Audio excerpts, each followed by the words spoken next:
Brossez-vous les dents, bordel de merde. Voilà, cette entrée en matière brutale a pour but de capter votre attention sur un phénomène que beaucoup de professionnels de santé dentaire, comme moi, connaissent, c'est l'insuffisance de brossage de leurs patients. Alors je voudrais bien sûr conforter les gens qui se brossent les dents de continuer de le faire, voire qu'ils améliorent toujours leur hygiène dentaire, mais je voudrais surtout ici convaincre les personnes qui ne se lavent jamais les dents de changer. Pourquoi? Parce que ne pas se laver les dents, c'est manquer une occasion d'être mieux dans sa peau. Et les gens qui se lavent les dents connaissent cette sensation de dents lisses, nettes et d'haleine fraîche qui procure un réel bien-être. Ne pas se brosser les dents, c'est aussi manquer une occasion d'être en bonne santé tout court. On ne dira jamais assez les liens qui existent entre les pathologies bucco-dentaires et les pathologies générales. Enfin, ne pas se brosser les dents, c'est tout simplement manquer une occasion d'améliorer l'image de soi.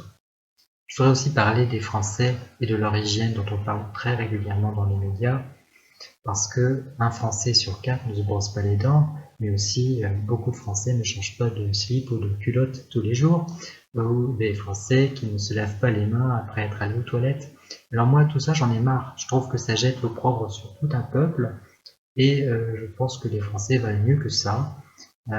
Si nous avons des lacunes, il faut y remédier, mais je pense que la France est un pays civilisé qui peut servir de modèle. Après tout, on cite souvent la France comme le pays des droits de l'homme. Pourquoi est-ce que ce ne serait pas aussi le pays des gens propres comme la Suisse?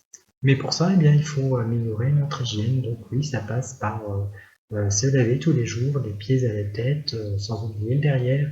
Ça veut dire se laver les mains avant, après être allé aux toilettes ou quand nous rentrons chez nous.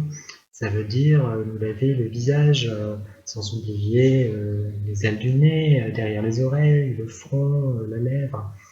Ça veut dire hydrater ses mains, ses pieds. Ça veut dire se laver, entretenir nos cheveux, nos ongles. Ça veut dire changer de sous-vêtements tous les jours. Ça veut dire se brosser les dents, les espaces interdentaires, les gencives, les prothèses. Voilà, ce sont des choses essentielles, mais en tant que dentiste, eh bien, je ne me vois pas demander aux gens d'améliorer leur brossage s'ils ne sont pas déjà capables de se laver, ni le ni la enfin vous voyez ce que je veux dire.